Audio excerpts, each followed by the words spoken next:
Saya ke Pak Sugeng dulu. Pak Sugeng, dari perspektif Anda, kalau polisi melihat organisasi seperti ini, kira-kira seperti apa? Kalau polisi melihat organisasi seperti ini, tentunya adalah sesuatu yang baik ya. Berbadan hukum juga? Enggak perlu berbadan hukum, tidak harus, Tidak harus. ya. Tetapi ketika ada yang mengorganisir, ya, itu akan menjadi satu pintu koordinasi, ya. Informasi, komunikasi, kemudian juga bisa melakukan satu hubungan kerjasama dalam hal pengamanan ibu kota, ya. Apalagi sekarang apa ya? Kapolda Metro ini kan ada program Jaga Jakarta. Nah, Jaga Jakarta ini kalau saya melihat sebagai program mengamankan dan menjaga ketertiban Jakarta, membutuhkan seluruh komponen masyarakat, organisasi. Lebih bagus di organisasi, ya, daripada tidak di organisasi. Karena dengan adanya organisasi seperti petir atau organisasi apapun, komunikasi, kemudian deteksi dini, kemudian mendapatkan informasi lebih cepat akan didapat. Maksudnya polisi lebih gampang kontrolnya, ya? Lebih gampang daripada misalnya, ya, ini bukan tidak apple to apple. Kalau ada satu dalam praktek terorisme ada namanya lone wolf, ya. Lone wolf itu orang yang melakukan tindakan terorisme yang tidak dia berafiliasi dengan sendiri apapun. Ini sulit dideteksi, ya. Tapi kalau misalnya ada organisasi, dia bisa melakukan komunikasi. Jadi positif menurut saya. Berarti mitra dong harusnya, ya. Betul. Nah, kalau mitra, kenapa oknum polisi kemudian akhirnya menyebabkan korban di lingkungan mitranya? Nah, itu adalah potensi yang selalu bisa terjadi dimanapun, ya. Itu kembali kepada posisi personal pada saat peristiwa. Nanti Mas Reza lah yang ini.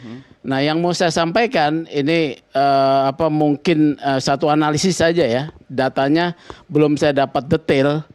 Ini kan pelakunya adalah yang melakukan pemukulan, penganiayaan, pengeroyokan ini kan adalah 6 orang anggota Yanma, ya. Anggota Yanma itu pelayanan masyarakat, pelayanan markas itu di Polri itu adalah tempat orang-orang diparkir yang diduga dia melakukan pelanggaran. Jadi orang-orang yang memang bermasalah, ya, banyak nih, ya. Jadi diparkir di situ dari pangkatnya rendah sampai bahkan mungkin perwira tinggi, ya. Nah, potensinya ini orang-orang mumet gitu loh. Orang stres maksudnya. Iya, mumet lah, ya. Karena dia tidak punya jabatan, ya, mungkin dalam posisi hukuman tidak bisa naik pangkat, pangkatnya bahkan diturunkan. Ya, ini orang-orang yang mungkin bermasalah. Nah, yang apakah 5 orang ini atau 6 orang ini termasuk orang yang diyanmakan atau memang dia sedang penugasan di Yanma? Yanma ini satu unit untuk memberikan bantuan sebagai unit bantuan daripada di bawah Propam, ya. Dia misalnya melayani upacara, perbengkelan, peralatan. Pokoknya nggak polisi banget lah, ya. Enggak elit banget lah, ya. Enggak elit gitu. Jadi mereka diparkir ini kejadian bukan karena rebutan lahan, bukan soal ini. Enggak. Ini menurut kalau saya lihat itu saya tidak tahu peristiwanya, ya. Tapi itu kan seketika, ya. Seketika, ya, kalau saya lihat. Apa sih yang membuat orang seketika bisa sampai berkonflik kalau nggak karena soal kekuasaan, jabatan, atau mungkin emosi, ya. Emosi ya, dapurnya terganggu kali, Pak. Nanti Mas Reza itu saya belum dapat informasi lebih detail apa peristiwanya, tapi yang secara umum kan yang diambil, yang mau diambil ini juga polisi katanya, yang bawa motornya ini. Nah, ini harus dianalisis nih. Perusahaan finance, saya kan punya kantor advokat, ya. Itu perusahaan finance tuh punya 2 model dalam penanganan bad debt, ya. Kredit macet. Kredit macet yang masih bisa ditangani oleh lembaga pembiayaan sendiri, ditangani oleh recovery, bagian recovery itu ditangani. Begitu ditangani untuk apa? Untuk debitur yang masih kendaraannya masih ada. Ya, itu ditangani oleh bagian recovery, ya. Disurati kooperatif atau tidak. Kalau disurati tidak menjawab, dia datang, dia cek kendaraannya. Kalau sudah tidak ada, ini kan tunggakan makin membengkak nih, ya. Tunggakan yang membengkak mempunyai dua aspek, ya. Satu, semakin menambah tingginya bad debt dan kerugian. Kedua, performa perusahaan jadi buruk di dalam soal keuangan. Kalau ini kemudian sudah lebih dari 6 bulan, performa keuangan sudah buruk, ini ada potensi supaya performa keuangan baik dia di write off ya dari buku. Tetapi bukannya berarti itu tidak ditagih. Oke. Nah, debitur yang kemudian dikategorikan nakal karena di rumahnya sudah tidak ada, ditanya di mana, ada yang dialihkan ke pihak ketiga dengan berbagai bentuk ya. Dia jual, dia gadaikan, atau dia serahkan pada ormas. Nah, ini tidak ditangani oleh bagian recovery ya, oleh lembaga pembiayaan dikerjasamakan dengan satu badan hukum yang melakukan penagihan ya. Nah, badan hukum yang melakukan penagihan ini sudah ada peraturan dari OJK ya, peraturan tahun 2023 yang terbaru. Badan penagihan ini harus dia punya badan hukumnya perusahaan ya. Kemudian mereka harus tersertifikasi ya. Tersertifikasi. Kalau tersertifikasi artinya dia harus melakukan penagihan sesuai peraturan OJK. Oke. Nah, yang tidak boleh itu ada beberapa tuh. Tidak boleh dengan kekerasan, paksaan, lewat dari jam 10 malam, tidak boleh hari Minggu, harus dilakukan dengan persuasif ya. Nah, itu harus dilakukan. Ada SOP-nya lah ya. Ada SOP-nya. Tetapi ada lagi model ketiga. Perusahaan ini karena tidak juga dapat, dia berikan juga pada Matel nih. Iya, Matel lah. Yang mungkin pihak ketiga lagi. Oh, disubsubkan lagi. Disubkan lagi mungkin. Ya. Meminimalisir risiko, memindahkan risiko kepada pihak lain. Karena dia sudah juga tidak bisa menemukan, dia memindahkan. Nah, Matel ini yang memantau di jalanan. Iya, inilah yang membuat pecah Kalibata ya. Iya, mungkin Oke, tahan dulu Pak Sugeng. Gitu saya ke Kakak Heni dulu karena saya masih mau tanya. Iya, sabar dulu. Nanti saya kasih spesial ini khusus buat Mas Reza. Karena saya butuh analisa profesionalnya.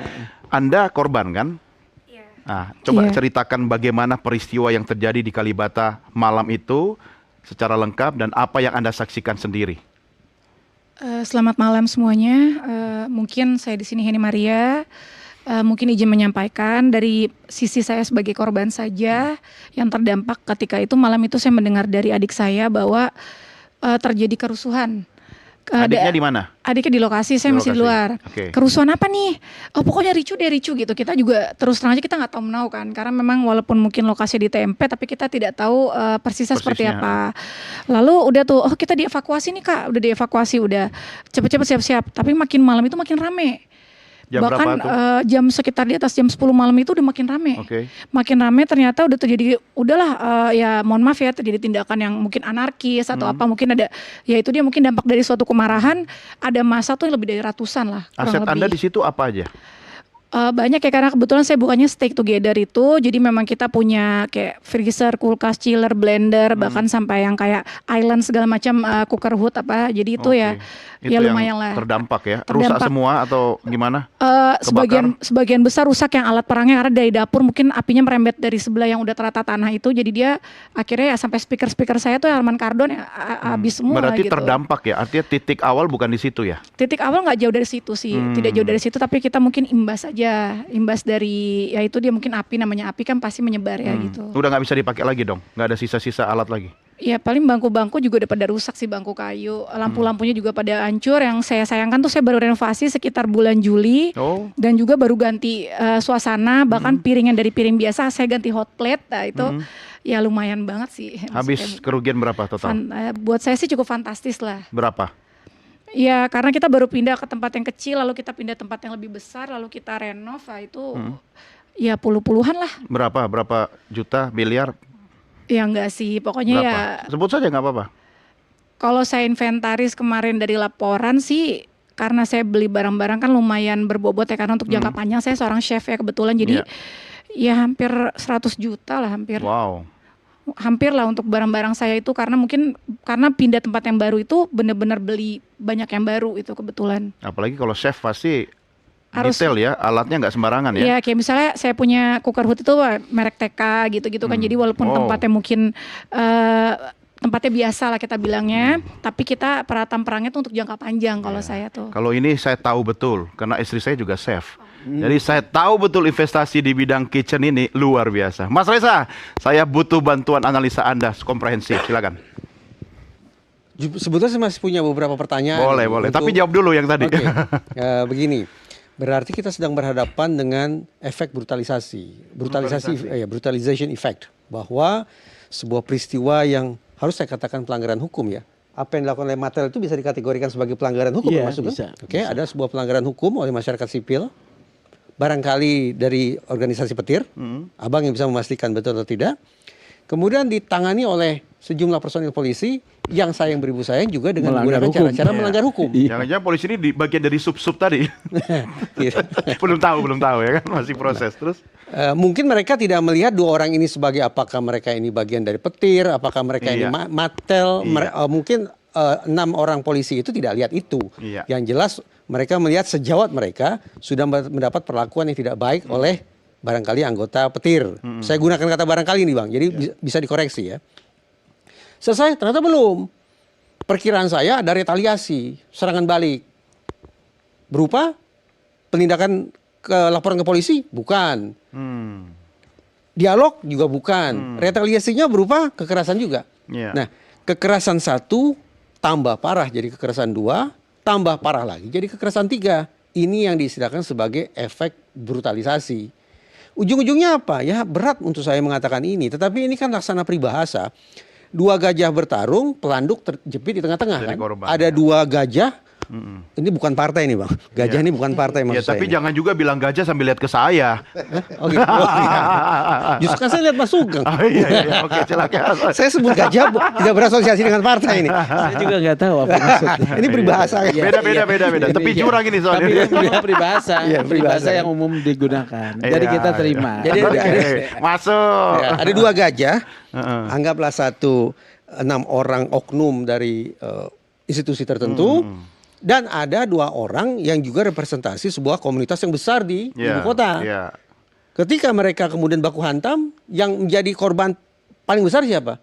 Pihak-pihak yang tidak ada urusannya dengan konflik 2 pihak itu. Iya, salah Termasuk satunya adalah ini. Kak Heni ini. Iya. Nah ini yang disebut sebagai pelanduknya. Oke. Tengah ya. Iya. Kalau kita lompat jauh ke depan, berarti kita harus mendahulukan. Tapi begini Bang Penyikapannya Reza, mana ini? sependekatannya apa? Ekonomi, ya kan? Ini problem ekonomi sebetulnya, ya. Problem ekonomi loh. Dia mau jadi DC karena tadi baru 2 tahun mungkin nggak punya kerjaan, ya. Si yang punya motor juga nggak bisa bayar apa? Nah, itu juga problem ekonomi. pada titik ini si Yanma sesungguh- juga mungkin lagi Iya. bumpat gak punya duit. pada titik ini sesungguhnya muncul pertanyaan. Tadi kan Pertanyaannya? Bang Mas Sugeng mengatakan ada Jaga Jakarta. Jaga Iya, Jakarta. Ya, jadi ya. bagaimana Polda. Polda Metro Jaya membangun kemitraan dengan kelompok-kelompok masyarakat kan? Iya. Tapi sekarang saya tanya realitasnya nih Bang. Petir, khususnya Mattel, itu menurut Abang di mata polisi diposisikan sebagai mitra atau justru diposisikan sebagai target operasi? Nah.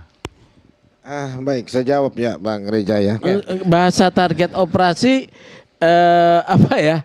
Ekstrim ya? Ekstrim Iya, ya, ngeri karena cara kerja polisi, saya kan ahli bukan ahli ya, pengamat tentang kepolisian dan hukum ya. Iya. Polisi tidak Kayaknya ada status lebih dari itu deh. tidak Tapi nggak disebut. mentargetkan pada kelompok, tapi pada perbuatan. Ini Oh, prinsip iya, iya. pidana. Iya. Oke. Prinsip pidana ya. Tapi kalau perbuatan itu berkumpul dalam satu kelompok, Nggak ada kebetulan soal, nggak ada masalah. soal. Orang Oke. kumpul ya, Iya. ada sekelompok Mattel lagi di pinggir jalan nggak ditangkap. Iya. Tapi Selama tidak kan ada perbuatan dia melawan hukum. ngeliatin itu tidak ditangkap Iya. karena itu bukan perbuatan yang melawan Melawan hukum. hukum. Ya, begini. Oke, sebentar. Gini. Saya punya TO sendiri, yaitu kita rehat dulu ya. Karena nanti beliau kan belum merespon tadi Iya. pertanyaannya Mas Reza kan. Jangan kemana-mana, kita segera kembali tetap bersama kami di Merah Putih.